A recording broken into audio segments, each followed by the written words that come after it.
네, 안녕하세요. 이페스코리아 정성기입니다. 반갑습니다. 자, 이제, 지금부터요, 그 파생상품 투자 권유 자문 인력 있죠? 예, 이론 과정 이제 시작할게요. 네, 제가 이제 담당하는 과목이 총 이제 4개 과목이 있지 않습니까? 이제 교재 갖고 계시죠? 그리고 이제 기본소 과정이니까요. 1, 2과목 전체하고 제가 좀 많습니다. 3과목에서 리스크 관리, 영업 실무, 4과목에서 이제 그 한국거래소 교정, 이걸 이제 담당할 거고요. 이제 강의를 이제 진행할 텐데, 좀 강의 계획을 미리 좀 말씀드리면, 별건 없고요. 일단 이제 파생상품이란 과목은 다 아시겠지만 암기 과목이 아닙니다. 암기할 것도 있지만, 큰 틀에서 보면 이제 이해를 해야죠. 원리 중심으로. 그래서 최대한 강의를 이해 위주로 하겠습니다. 그럼 이제 이해가 되면 저절로 외워지니까. 그리고 이제 기본소 과정은 굉장히 시간이 길어요. 기본소에 있는 내용을 강의 안 할 수가 없잖아요.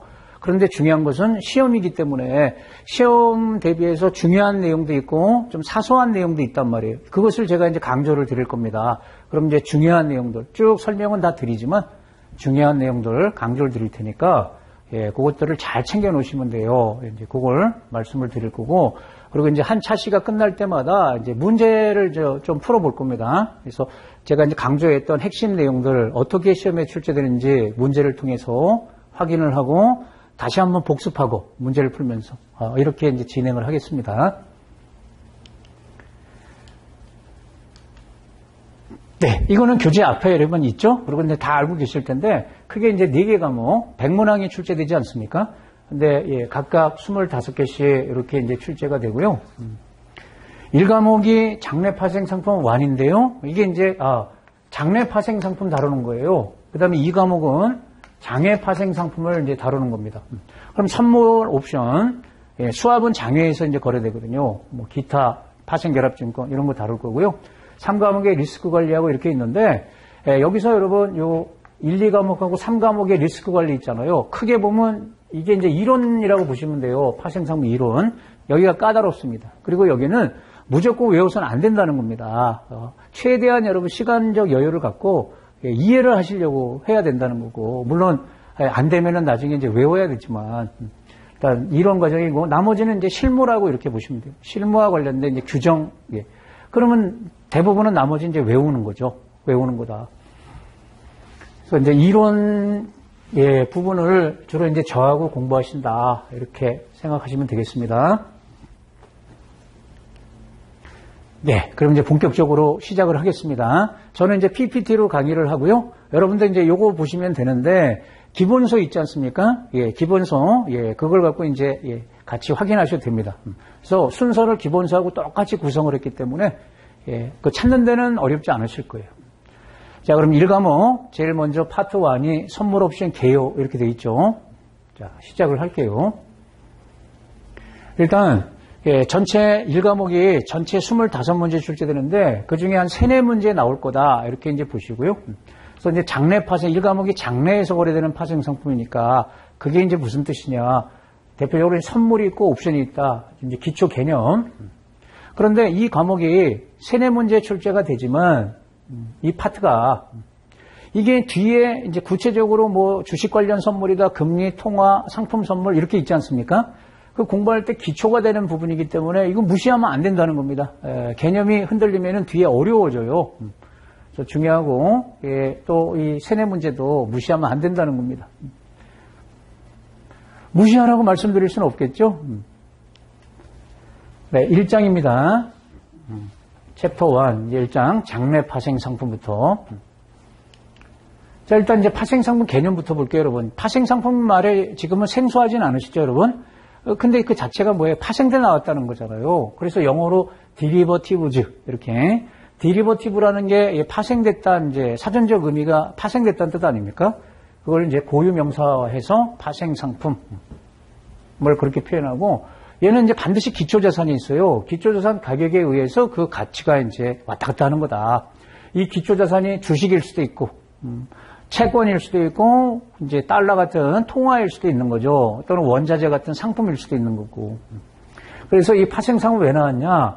해지란 말 쓰지 않습니까, 여러분? 해지가 이제 위험에 피한다는 뜻인데, 해지 수단으로 나온 거예요. 그러니까 내가 주식을 갖고 있다. 주가 변동 위험이 있잖아요. 채권을 갖고 있으면 금리 위험이 있고, 달러를 갖고 있으면 환율 위험이 있고, 또 이제 금 같은 거 갖고 있으면 이제 상품 가격이니까, 이런 리스크, 이걸 이제 시장 리스크라고 이렇게 표현하는데, 가격 변동 리스크가 시장 리스크 아니겠어요? 이걸 위험 관리하기 위해서 파생상품이 나왔다는 겁니다. 그런데 시장 리스크만 관리하는 게 아니고, 우리 신용 리스크를 관리할 수 있는 신용 파생 상품도 이제 공부를 합니다. 이 과목에서. 요 수단을 제공하는 거다. 한마디로 하면 이제 해지 수단이다. 파생 상품은.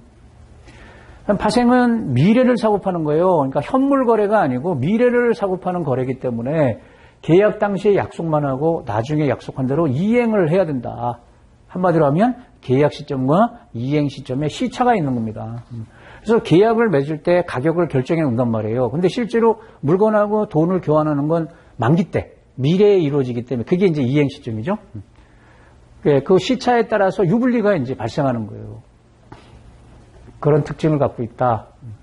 간단하게 보고요. 자, 파생상품 분류할 때요. 거래 기법이라고 이렇게 거창하게 말을 했는데 이건 중요하지 않습니다. 크게 이제 파생상품 4가지 형태가 있어요. 선도, 선물, 옵션, 수화. 이건 이제 다 공부하는 겁니다. 우리는 1, 2과목을 통해서. 선도 영어로 포워드 거래입니다. 이 영어도 알아두세요, 여러분. 포워드 이런 식으로 표현이 되어 있으면 선도 거래입니다. 퓨처스 그러면 이제 미래라는 뜻이잖아요. 이게 선물, 옵션, 수화. 자, 선도하고 선물은 비슷해요. 미리 사고 파는 예약 거래. 예약 거래 느낌 보시죠, 여러분? 미리 예약만 하는 거다. 그런데 두 개 차이점보다 장소가 달라요. 선도 상품은 무조건 장외 거래고요. 이걸 장내, 거래소로 옮겨온 건 다 선물이라고 표현하는 겁니다. 영어로 퓨처스. 그 다음 옵션은 권리를 사고 파는 거 아닙니까? 살 권리 콜 옵션, 팔 권리 풋 옵션. 권리를 사고 파는 게 옵션인데 옵션은 장내외에서 다 거래돼요. 장내 옵션, 장외 옵션 다 있습니다. 그래서 옵션을 제일 많이 활용합니다. 다음에 수합은 교환하는 거 아니겠어요? 뭔가 두 개를 서로 교환한다. 금리를 교환할 수도 있고 통화를 교환할 수도 있죠. 거기에 따라 이제 금리 수합, 통화 수합 이런 것들이 있는데 이 금리 수합은 장외에서만 거래되기 때문에 이제 이 과목에서 다룹니다. 그래서 장외, 장내, 장내외 다 있고 장외에 있다. 이것도 당연히 알아야 되고요. 이렇게 이제 4가지가 있는데 장소에 따라서 이제 구분하면 장내 파생, 장외 파생. 지금 얘기한 거. 장내 파생이라는 건 이 장내는 어딜 말해요? 거래소죠. 거래소에 상장시켜서 이제 매매하는 파생 상품들이 있죠. 여기서 찾아봐라 그러면 뭐예요? 장내 파생상 그러면 선물. 선물은 무조건 장내 파생이에요. 그리고 옵션은 장내 옵션, 장외 옵션 다 있으니까. 그러면 거래소가 표준화해 놨겠죠? 그럼 정형화되어 있단 말이에요. 이렇게 거래하는 게 장내고. 반면에 장외 그럼 뭐예요, 여러분? 거래소 외. 너무 쉽죠. 그럼 당사자들끼리 계약을 체결해서 거래를 하는 거죠. 1대1 거래하는 거잖아요.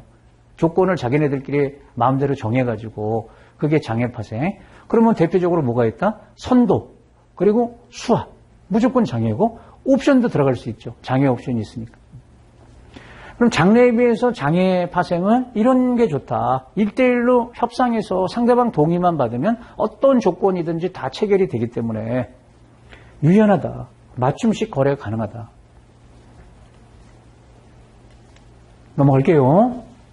자, 아직까지 별표는 안 치고 있습니다.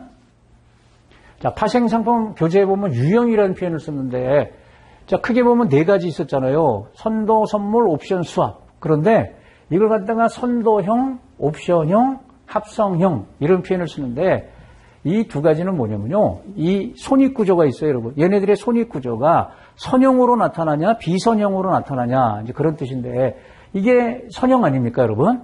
직선으로 나타나는 거 있잖아요. 이익 손실이 제한 없는 거. 이익도 제한 없고, 손실도 제한 없고, 기초자산 변화에 따라서. 이런 걸 선도형이라고 부르겠다. 그런데 이렇게 꺾이는 것들이 있어요, 여러분. 이게 이제 손실이 제한되고, 이익은 계속 나고, 이런 이제 모양을 띠고 있죠. 이렇게 꺾이는 비대치. 이런 게 비선형이잖아요. 이런 걸 옵션형 상품이라고 표현하겠다 이런 뜻이에요. 그러면 선도형은 선형 구조로 나타나는 건데 그러면 어떤 것들이 여기 들어가냐? 3가지. 선도, 선물, 수합. 얘네들은 다 선형 구조를 띠고 있습니다. 손익 구조가. 반면에 옵션. 옵션 말 그대로 콜 옵션, 풋 옵션. 그다음에 요거 캐 플로. 이거 이제 뒤에 우리 이제 금리 파트에서 다룰 텐데요. 금리 선물 옵션에서. 이 금리 상품입니다. 금리 옵션입니다. 캡과 플로우.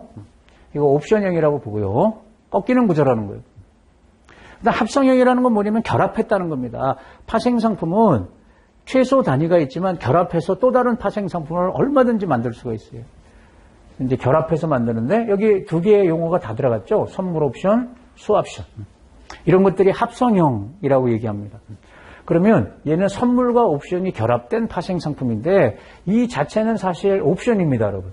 그런데 옵션을 권리 행사하면 선물이 체결되는 겁니다. 선물이 기초자산이고 이 자체는 옵션 상품이에요.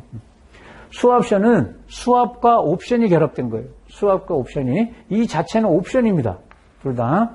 근데 이 옵션을 권리 행사하면 수합이 체결되는 거예요. 즉 수합을 할 건지 말 건지 권리를 매매하는 게 수옵션이고 선물을 매수할지 매도할지 나중에 선택하기 위해서 권리만 매매하는 게 선물 옵션이다. 합성형이라고 보는 겁니다. 자, 중요한 것은 제가 별표치고요. 그래도 요거 시험에 좀 대비할 필요가 있다. 가끔 출제되니까. 그러면 이렇게 중간에 까먹을 수도 있어요. 하여튼 체크를 하겠습니다. 구분을 할 수 있어야 되겠다. 자, 다음에 파생 상품이 갖는 이제 경제적 기능, 주요 기능이 여기 4가지 나와 있는데 이거 별표 치겠습니다. 별표. 시험에 이거 반드시 대비해야 됩니다. 점수 줄 때 나오는 겁니다. 주로 제목 위주로 보는 거예요. 자, 파생 상품, 선물이든 옵션이든 이 파생 상품들은 어떤 이제 장점이 있냐 이거죠. 경제적 기능은 좋은 거잖아요. 일단 뭐 때문에 나왔다 그랬어요? 위험 관리하려고 나왔다 하지 않았습니까? 그래서 리스크 전가 기능이 있다는 겁니다. 리스크 전가 기능. 자, 파생 상품 시장이라는 것은 이제 위험 회피 목적으로 원래 나온 거기 때문에 한쪽은 위험을 떠넘기려고 하죠. 그것을 영어로 해저라고 부릅니다. 해지가 위험 회피니까 해지를 하는 거래자. 그래서 해저.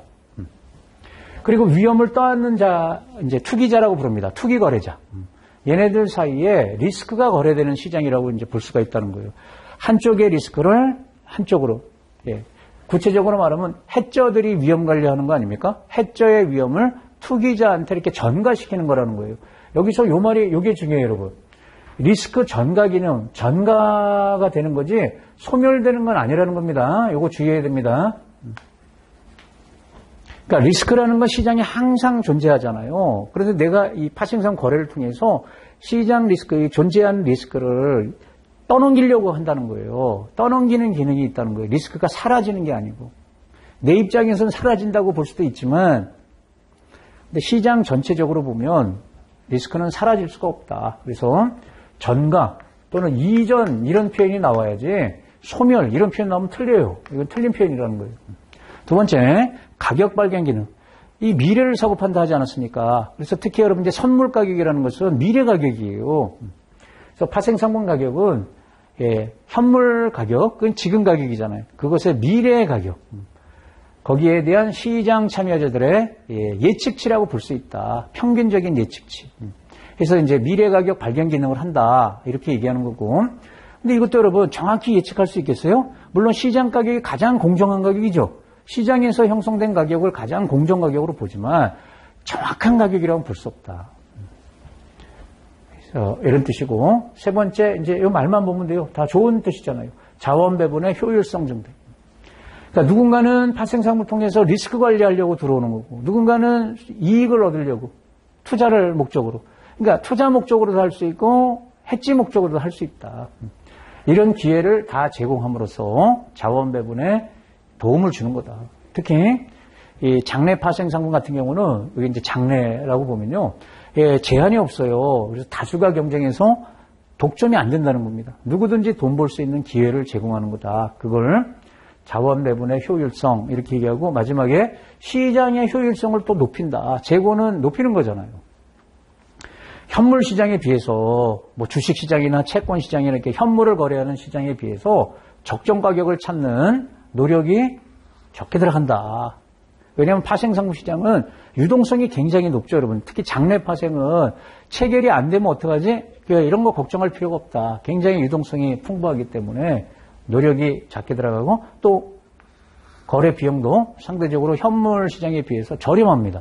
선물 같은 경우는 이제 주식 같은 경우 여러분 이제 증권회사가 수수료를 받잖아요. 매매할 때. 근데 선물은 수수료가 굉장히 낮죠. 또는 예, 수수료가 제로인 증권사도 있어요. 이렇게 예, 상세하게 이런 지문이 물론 나올 수도 있지만 이거 알아놔야 되지만 예, 제목 위주로 예, 봐두는 게 중요하고요. 그 다음에 장래 파생 상품의 특징. 예, 제목은 이렇게 되어 있고 여기 이제 3절이라는 거죠, 여러분. 그 기본서 갖고 계시면 여기를 이제 펴놓으시면 돼요. 장래 파생상 특징. 이것도 별표입니다. 이것도 별표. 일단 장래는 거래소를 통해서 매매하는 거잖아요. 거래소는 다 어떻게 되어 있다? 표준화 시켜놨다는 거죠. 누가? 거래소가 예, 거래 단위라든지 이 조건들 있잖아요, 여러분. 결제월, 결제방. 이거 외울 필요 없잖아요. 이런 이제 계약 명세를 표준화해 놓고 이 기준에 따라서 거래하는 거다. 그래서 선도 거래. 이거는 이제 장외에서 1대1로 하는 거 아닙니까? 요것과 달리 상대방을 찾아서 계약 조건을 협의할 필요가 있다, 없다? 없다는 겁니다. 여기 여러분, 장래 파생 상품이라고 이렇게 제목이 달렸어요. 그러면 선물 떠올리면 됩니다. 이거 이퀄 뭘 말하는 거다? 아, 선물을 얘기하는구나. 이렇게 이제 대치해가지고 생각하셔야 돼요. 그 선도는 장외 거래니까 달리 상대방 찾는다, 안 찾는다? 찾을 필요가 없다. 그 다음에 청산기간에 의한 채무, 이게 중요한 표현입니다. 청산소라는 데가 있어요, 여러분. 장래 파생 상품은, 즉 선물은. 얘가 뭐라냐면 원활한 계약 이행 보증을 위해서 거래소는 청산기관이라는 걸 운영을 해요. 영어로 클리어링 하우스, 깨끗하게 만들어주는데. 그래서 얘가 중요한 역할을 하는데 청산기관 또는 청산소. 얘는 매수자와 매도자, 그러니까 누군가는 이제 매수 포지션을 취할 거고 누군가는 매도 포지션을 취할 텐데 이 중간에서 계약 이행을 책임져주는 주체가 있다는 거예요. 이게 거래소라는 겁니다. 정확히 표현하면 거래소 산하의 청산기관이, 지금 무슨 말이냐면 장애는 내가 상대방 찾아서 1대1로 거래하는 거잖아요. 근데 이것은 거래소가 상대방이 돼준다는 거예요. 내가 매수를 매도하든 나는 거래소만 상대를 해서 거래를 하는 거고, 그럼 거래소가 매수자, 매도자를 연결해서 자기가 자기 책임하에 이행을 보증한다는 겁니다. 이제 위험을 줄이기 위해서 이런 제도를 운영하는 거죠. 상대방의 신용 상태를 파악할 필요가 없습니다. 걱정 안 해도 돼요. 장애는 이걸 걱정해야죠. 그 다음에 세 번째, 이것도 별표, 특히 별표. 결제 안정화 제도라는 걸 두고 있어요. 파생상품은 아시는 것처럼 레버리지가 크지 않습니까? 그래서 만기 때 이행할 때 한 번에 돈을 주고받으면 큰 돈을 주고받아야 돼요. 근데 한쪽에서 손실 보는 쪽에서 부도나 파산하면 못 받잖아요. 그게 이제 결제 불이행할 위험인데 그걸 사전적으로 없애기 위해서 제도를 만들어놨어요. 그게 결제 안정화 제도인데 이 세 가지가 결제 안정화 제도에 들어갑니다. 반대매매 제도, 일일정산 제도, 증거금 제도 외워야 됩니다. 요 세 가지가 결제 안정화 제도. 그래서 선물에 있는 거지 선도에 존재하는 게 아니에요. 그럼 반대매매라는 건 뭐냐면 주식처럼 아니다 싶으면 중간에 얼마든지 빠져나올 수 있다는 겁니다. 내가 매수를 했든 매도를 했든 빠져나오는 거, 그게 반대매매예요. 반대매매를 흔히 이제 중도 청산한다 이런 표현을 써요. 빠져나올 수가 있다. 그러니까 만기 때까지 꼭 들고 가는 게 아니고 이전에 언제든지 청산이 가능한, 그러니까 주식과 똑같아요. 초 단위로 샀다 팔았다 할 수가 있고, 그 다음에 특이한 게 이겁니다, 여러분. 매일매일 정산을 해요, 거래소가. 청산 기간에 의해서 이 선물은 하루치씩 이익 손실을 주고받게끔 강제적으로 이렇게 만들어서 운영하는 거죠. 우리 주식을 예를 들어 볼게요, 여러분. 주식을 내가 샀어요. 오늘 상한가 쳤어요. 그럼 30% 올랐겠죠. 기분은 좋지만 실제 수익이 발생해야 안 해요. 계산상의 이익이지. 내가 그걸 처분해요. 주식을 처분해야 실제로 이익이 실현되는 거 아닙니까? 근데 선물은 그렇지가 않아요. 하루치씩 이익 손실을 강제로 정산하는 겁니다. 그러니까 내가 선물을 매수했다 또는 매도했는데 오늘 유리하게 가격이 변해서 오늘 이익이 발생했다. 그럼 그 다음날 통장에 그만큼 돈이 들어옵니다. 하루치씩 끊어서 이익 손실을 강제로 정산함으로써 이 결제 불이익, 만기 때 한 번에 큰 돈 주고받는 것을 줄이겠다는 겁니다. 그게 일일정산. 네, 그래서 이제 계산상액이 아니고 실제 이익이 실현되는 겁니다. 내가 포지션을 청산하지 않아도, 반대 매매하지 않아도 하루치 이익 손실분이 계좌에 반영이 된다는 거예요. 그리고 이제 증거금, 증거금은 보증금을 내야 된다는 겁니다. 계약 이행을 담보하겠다는 이제 보증금을 내야 된다. 그러니까 선물을 매수하든 매도하든 증거금을 내야죠. 근데 이 증거금은 작은 돈이에요. 보증금이니까. 요 세 가지를 통해서 결제 불이행 위험 이것을 이제 없앤다. 이게 거래소 상품의 특징이라는 겁니다. 즉 선물의 특징. 아시겠죠? 이 중에서 요 증거금 얘기를 해볼게요. 증거금. 이 증거금. 영어로 증거금이 마진입니다, 여러분. 마진. 자, 증거금이 뭐다? 선물 거래를 할 때는 이제 증거금을 내야 되는데 계약을 반드시 이행하겠다는 징표로 내는 거죠. 7글자로 계약 이행 보증금이다. 그렇게 보시면 되고요. 자, 이게 중요합니다. 이 증거금 용어들이 세 가지가 있죠. 개시증거금, 유지증거금, 추가증거금. 이게 무슨 의미냐. 그러니까 내가 선물 투자를 한단 말이에요. 매수하든 매도하든 투자자들이 내는 증거금이 개시증거금이에요. 최초 계약을 체결할 때 어디에 내요? 증권사나 선물회사에 납부하는 증거금. 그러니까 투자자들은 요 증거금의 크기를 내는 겁니다. 개시증거금. 근데 왜 얘한테 내냐면 실제로 여러분 이 상품은 장래니까 거래소가 만드는 파생 상품이지만 개인들이 거래소 직접 상대 못하지 않습니까? 증권사나 선물회사를 통해서 중개가 되는 거잖아요. 주식도 마찬가지처럼. 그래서 원래는 거래소가 증거금을 부과하는데 증권회사나 선물회사가 주로 이제 증권회사라고 보시면 돼요. 고객으로부터 증거금을 받아가지고 그것을 이제 거래소로 넘겨준다 이렇게 보면 돼요. 그리고 유지증거금이란 말이 있는데 유지증거금 내는 게 아닙니다. 그냥 전산상으로 세팅이 되는 거예요. 계약 체결 후 선물 이제 계약이 체결됐다. 이 파생 상품은 계약이란 말을 씁니다. 수량을 따질 때 한 주, 두 주 이렇게 하지 않고 한 계약을 매수했다, 10계약을 매수했다. 이 계약이라는 표현을 써요. 계좌에 반드시 유지해야 되는 잔액, 이걸 유지증거금이라 부르고요. 유지증거금은 개시증거금보다 작게 이렇게 세팅이 되는 겁니다. 이 70% 써가면서 외우지 마시고요. 좀 작은 수준이다. 이 유지증거금은 유지해야 되는 증거금이고요. 이게 이제 인계점에 해당한다 이렇게 보시면 돼요. 즉 내가 개시증거금을 냈는데 이게 부족해서 유지증거금 밑으로 떨어지면 그럼 인계점 밑으로 떨어지면 이제 또 내야 되는 거예요. 그게 추가 증거금이다. 증거금을 또 내는 이제 추가 조치, 그걸 이제 마진 콜이라고 합니다. 증거금을 요구한다는 겁니다. 너 부족하니까 더 내. 이렇게. 요게 발동될 때 추가로 납부해야 되는 증거금. 그러니까 선물 투자하실 때는 증거금을 한 번 내면 끝이 아니고 또 내야 될 때가 있어요. 물론 나중에 선물 가격이 내가 방향을 잘 잡아서 유리하게 변하면 중간에 냈던 증거금 다 찾고도 이익이 나는 거거든요. 근데 중간에 보증금이 여러 번 이렇게 증거금을 내야 되는 거예요. 그게 추가 증거금. 자, 추가 조치에 대해서 한번 보겠습니다. 마진콜이라고 한다고 그랬죠? 예. 증거금을 요구하는 거다. 증권회사에서 이제 전화 오잖아요. 증거금 더 내라고.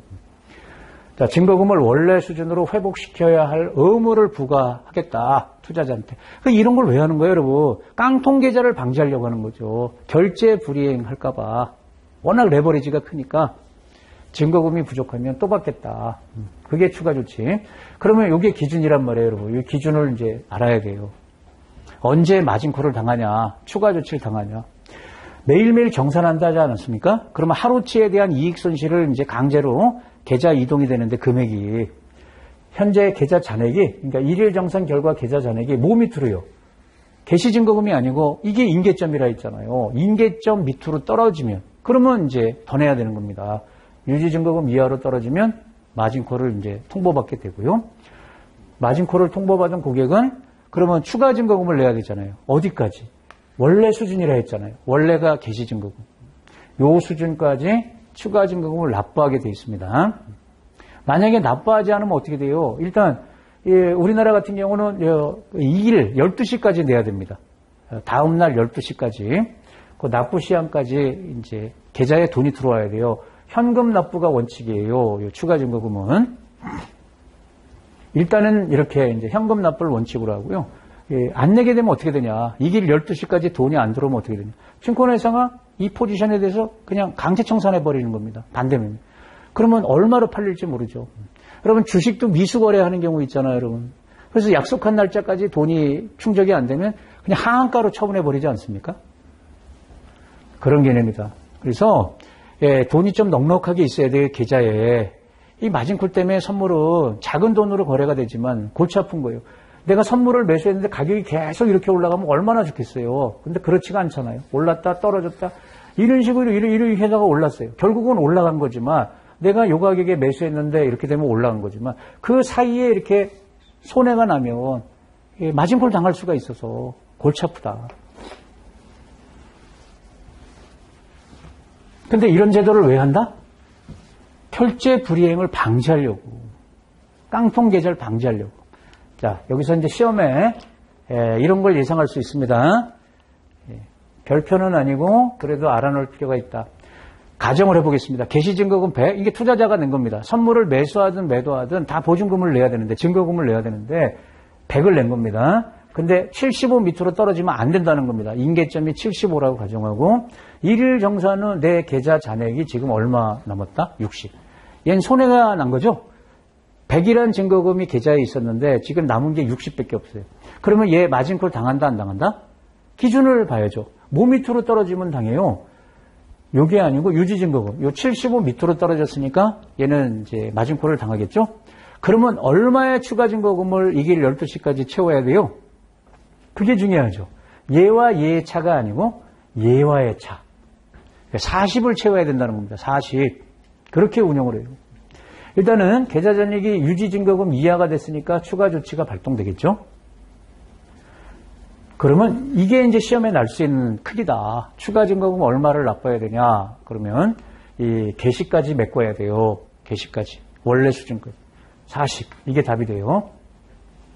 어렵진 않아요. 만약에 이게 80이라고 가정하면 어떻게 돼요, 여러분? 계좌 잔액이 지금 80이 남아있어요. 그러면 20 손해봤지만 임계점까지는 도달하지 않았으니까 예, 마진콜 안 당하는 겁니다. 그럼 추가 증거금은 제로가 되는 겁니다. 없다. 75면 어떻게 되냐? 요거랑 똑같을 때는 어떻게 되냐? 이런 식으로 시험에 내진 않을 겁니다.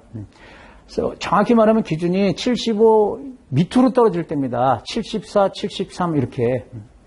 75까지도 사실 안 내도 돼요. 마진콜 안 당하는데 그냥 우리 교재는 그냥 이하 그러면은 사실 요거 포함하는 개념인데 실제는 실무에서는 그렇지 않다는 거죠. 그 밑으로 떨어질 때. 그래서 75 이렇게는 안 낼 거예요. 시험에서. 계좌 잔고가 75일 때 이렇게는 안 낼 거고 확실히 판단할 수 있는 그런 수치를 줄 것이다. 네, 그래서 결제 안정화 제도 중에서 증거금 제도, 그 마진콜이 뭔지 그것을 살펴봤고요. 다음에 이제 장래 파생 상품 구성 요소 그래서 장래 파생은 거래소가 조건을 다 표준화해 놨다 하지 않았습니까? 이거는 별표 아무 상관없습니다. 그러니까 어떤 것들을 표준화하냐.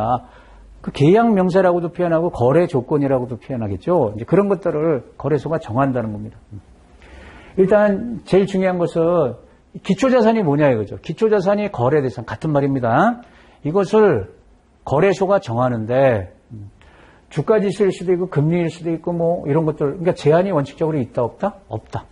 그러니까 어떤 파생상품이든지 기초자산이든지 다 파생상품에 활용이 되기 때문에 제한은 없는데 다만 수요가 있어야죠, 여러분. 투자자들이 원하는 기초자산을 사용해서 이제 만든다는 거죠.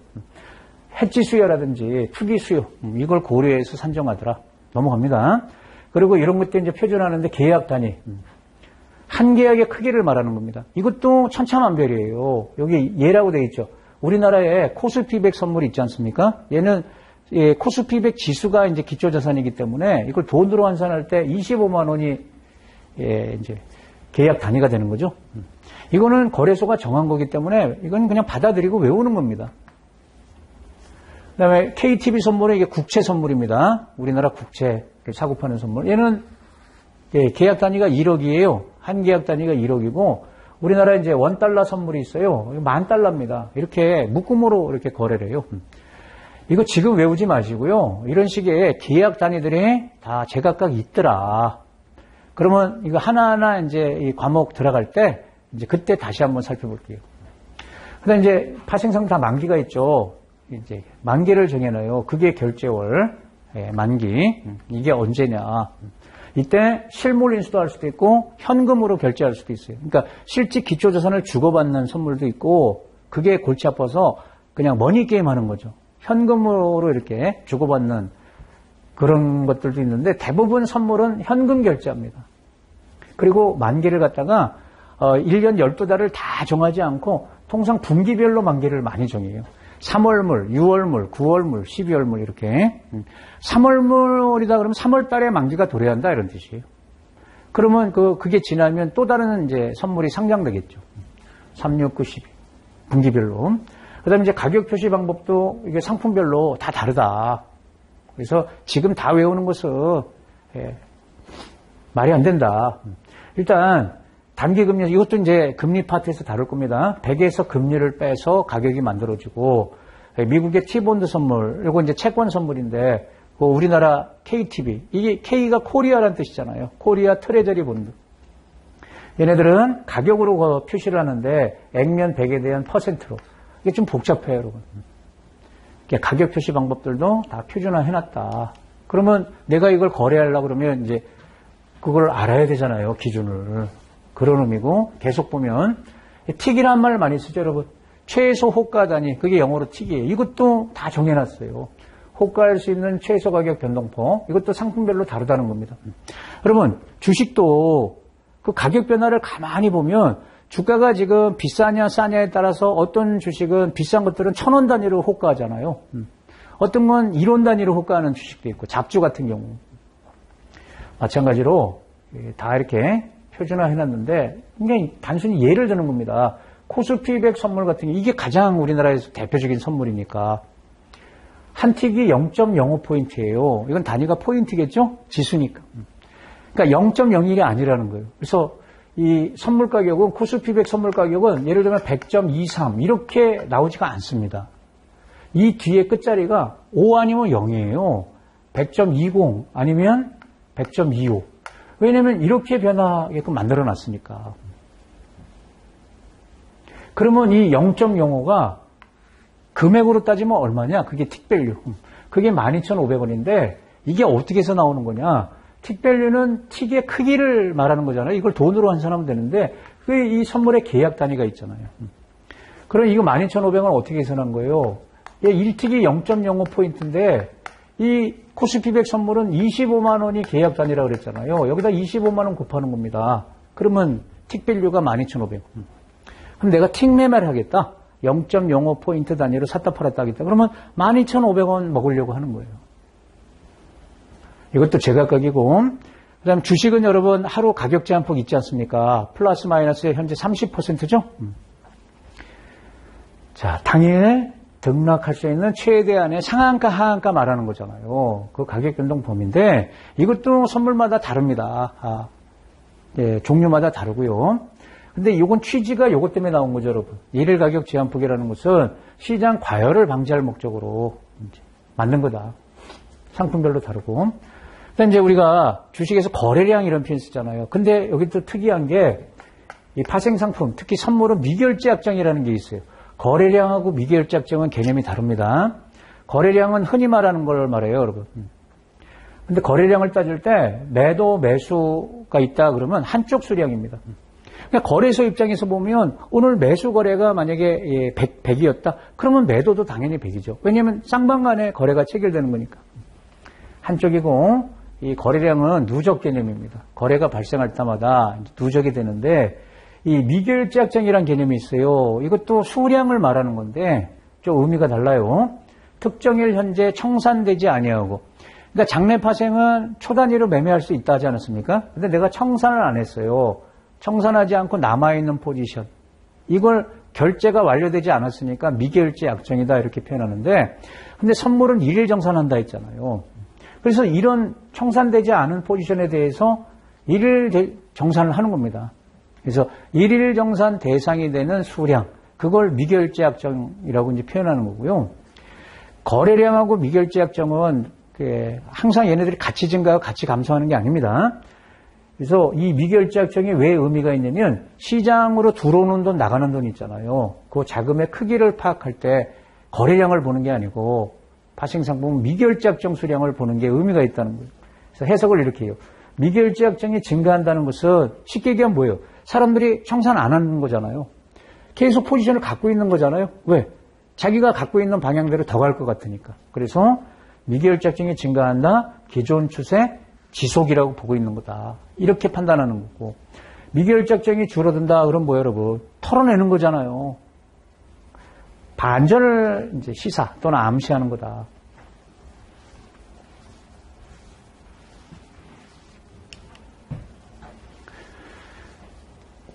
네, 교재에 있습니다. 거래량하고 미결제약정 그 관계를 보겠습니다.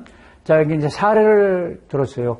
그러니까 이렇게 4번, 그러니까 4일 동안 거래가 이제 이루어진 겁니다. 첫째 날 거래자 A 누군지 모르는데 A하고 B가 50계약을 얘는 매수했고 50계약을 매도했어요. 매수하고 매도했다. 그러면 얘네들 간에 거래가 체결되겠죠? 그러면 이제 이날 기준으로 거래량이 얼마가 되는 거예요? 100개가 아니고 50계약이라는 거예요. 이 수량은 이제 계약이라 표현했으니까 한쪽 수량. 그리고 이튿날 새로 이 신규 투자자 아닙니까? 얘네들이 아니니까 얘가 30계약 매수하고 D가 30계약 매도했다. 이게 신규 매수 매도했잖아요. 그러면 이 거래량이 30개가 늘어나는 겁니다. 이 거래량은 거래가 될 때마다 합산하는 겁니다. 그럼 추가로 신규 30계약이 이루어졌으니까 거래가 됐으니까 80개로 늘어나고 그 다음에 A가 50계약을 매수해놨다가 그걸 이제 털어내는 겁니다. 매도라는 게 반대 매매한 거예요. A는 원래 50계약을 갖고 있었잖아요. 그걸 매수했던 걸 매도했다는 것은 반대 매매했다는 겁니다. 근데 그걸 누가 받았어요? 거래자 D가. 거래자 D도 있었잖아요. 20계약을 매수했다. 그럼 얘네들은 가만히 보니까 기존 포지션을 털어낸 거네요. 맞죠? 그럼 반대 매매 한 거란 말이에요. 그래도 거래량은 20개가 늘어난다는 겁니다. 여기는 또 30개가. 그래서 130 이렇게 되는데 미결제약정은 그렇지가 않아요. 자, 첫날 없었던 거래가 50개가 생겼으니까 이날 미결제약정은 거래량과 똑같이 50개가 되고요. 둘째 날 보시면 이것도 신규끼리 거래가 됐잖아요. 그러면 얘도 새로 계약이 30개가 늘어났으니까 80개가 됩니다. 근데 여기를 보시면 요 20개는 거래량엔 반영이 됐지만 이거는 뭐예요? 기존 포지션을 털어낸 거잖아요. 반대 매매한 거잖아요. 그러면 미결제약정은 줄어드는 거죠. 청산이 됐으니까. 그러면 20개가 줄어서 여기 답이 얼마가 될까요? 60이 돼요. 자, 여기는 보면 C하고 E가 C는 기존에 갖고 있던 수량을 털어낸 거고요. 즉 반대 매매한 거고 개념이. E는 새로운 투자자잖아요. 얘가 매도한 30개를 얘가 받았단 말이에요. 그러면 어떻게 되냐면 그러면 미결제약정은 변화가 없어요. 주인만 바뀐 거죠. 그래서 여전히 60이다. 그럼 시험에 요 칸의 수치가 얼마냐 이렇게 날 것 같지만 잘 안 내더라는 겁니다. 그래서 이제 이해는 하시는데 꼭 이걸 뭐 시험에 반드시 대비해야 된다 이런 말씀은 안 드릴게요. 하지만 특이하지 않습니까? 그러면 이제 정리를 해보면 이 미결제 약정 이 수량 변화는 이 거래가 신규 거래인지 반대 매매 거래인지 이게 영향을 준다는 겁니다. 그러니까 매수 매도 양쪽 다 신규 투자자였다 그러면 늘어나는 겁니다. 없었던 계약이 새롭게 만들어진 거니까 증가하는 거고, 그리고 둘 다 반대 매매한 거다. 그러면 줄어드는 겁니다. 한쪽이 신규인데 한쪽이 반대다. 여기 지금 이 사례 있잖아요. 그러면 이거는 계약 자체가 소멸된 게 아니고 주인만 바뀐 거잖아요. 불변이다. 이 개념이 미결제약정이 되는 거예요. 그러니까 계약서 자체가 늘어났냐, 폐기가 돼서 줄었냐, 아니면 그냥 주인만 바뀐 거냐, 이 개념이 되는 거죠. 네, 첫째 시간 여기까지 하고, 말씀드린 것처럼 이제 그 중요한 내용, 제가 강조했던 내용들 문제를 통해서 다시 한번 봐볼게요. 자, 옳지 않은 겁니다. 가나다, 선도, 선물, 수학, 케플로, 선물 옵션, 수옵션. 가는 손익구조가 다 뭐예요? 요 세 가지는 선형구조. 그래서 선도형 파생 상품이 되는 거고, 이거 옵션이라 했습니다. 케플로는 금리 옵션이에요. 장외에서 거래되는 장외금리 옵션이거든요. 옵션형 이게 꺾이는 구조이기 때문에. 그리고 얘네들은 선물과 옵션, 수합과 옵션이 결합돼서 합성형. 맞고요. 그러니까 이렇게 다음 중 선도형 파생 상품이 아닌 것은 이렇게 낼 수도 있는 거죠. 합성형 상품을 고르시오. 그러면 요걸 골라야 되겠죠. 선물 옵션, 이건 합성형 아닙니까? 거래 대상은 옵션이다. 여러분, 거래 대상은 얘 옵션이 아니고 선물이라 했습니다. 얘가 기초자산입니다. 이 자체는 옵션인데 얘는 뭐를 거래하는 옵션이에요? 선물을 거래하는 옵션이니까 거래 대상은 선물인 겁니다. 지금은 헷갈려. 이게 무슨 말이야? 그러실 수 있지만 이제 1과목을 쭉 다 공부하시게 되면 이거 저절로 이해가 됩니다. 네. 그래서 4번이 틀렸다는 거죠. 선물 옵션의 거래 대상은 다른 말로 뭐다? 기초자산. 선물 옵션의 기초자산은 선물이고 이 자체는 옵션이기 때문에 이 옵션을 행사하면 선물 포지션이 들어오는 거다. 수합션. 이것도 옵션이다. 근데 기초자산, 거래 대상이 뭐다? 이거 수합이다. 수합을 할 건지 말 건지 결정하는 옵션이다. 이런 뜻이에요. 수합 포지션을 얻게 되는 거예요.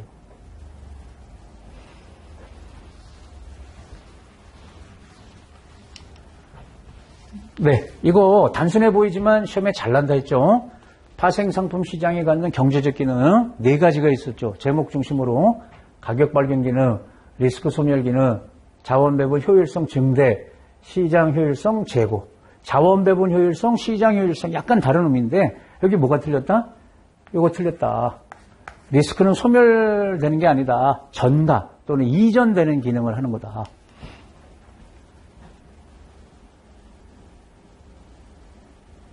네, 확인하셨죠? 그리고 이 자료는 여러분, 이거 다운받아서 여러분 이제 제공이 되는 거니까, 출력해서 한번 보세요. 아래 내용과 관련이 없는 것은, 이게 무슨 의미를 가져요? 계약 체결일부터 긴 시간이 지난 후 결제하게 되면, 긴 시간, 그러니까 만기 때, 거래 특성상 매수 매도자 어느 한쪽이 결제를 이행하지 않을 위험이 있다. 왜냐하면 큰 돈을 주고받아야 되니까 이제 위험이 커지는 거란 말이에요. 그래서 거래소는 이러한 결제 불이행 위험, 이걸 방지하고자 결제 안정화 제도를 갖추고 있다. 결국 이렇게 표현을 했지만 결제 안정화 제도와 관련 없는 거 찾는 거죠. 3가지가 있다고 했습니다. 3가지. 결제 안정화 제도. 그러면 반대매매 제도, 일일정산 제도, 증거금 제도. 답은 4번. 얘는 취지가 다르죠. 일일 가격 제한폭을 두는 이유는 시장의 과열을 방지하려고. 취지가 그거고. 답은 4번. 하나 더 볼까요? 이건 상대적으로 이제 출제 빈도가 떨어진다라고 제가 말씀드렸는데, 그래도 우리 이제 욕심을 내야죠. 70점이 커트라인이니까. 자문 인력은 70점이라서 버리는 것보다는 하나라도 더 해야 돼요. 60점하고 70점은 천지 차이죠. 그렇게 말씀드리고, 거래량 미결제약정. 옳은 것은 했습니다. 옳은 것은. 자, 거래량은 매도한 수량과 매수한 수량의 총 합계로 표시한다. 이 총 합계 틀렸지 않습니까? 한쪽 수량이잖아요. 한쪽 수량. 매수가 100이면 100계약이면 매도도 당연히 100계약이 되는 거 아니겠어요? 거래량은 특정일 현재 청산이 이루어지지 않고 남아있는 포지션. 그래서 일일 정산을 받는 포지션. 틀렸죠? 이 용어가 거래량이 아니고 이거 미결제 약정이잖아요. 거래량은 증가해도 미결제 약정은 감소할 수 있다. 이거는 맞습니다. 얘네들이 똑같이 늘어나고 똑같이 줄어들고 하는 게 아니죠. 3번은 맞고, 미결제 약정이 감소하면 털어내는 거잖아요. 그러면 추세가 지속될 것을 암시하는 게 아니고 반전을 암시하는 거니까 이게 증가하면 지속이지만 감소하면 반전이죠. 쉽죠? 미결제 약정을 그냥 영어로는 오픈 인터레스트, 오픈돼 있다. 결제가 안 됐기 때문에 이익 손실이 앞으로 어떻게 될지 모른다. 네, 첫 시간 여기까지 하도록 할게요. 수고하셨습니다.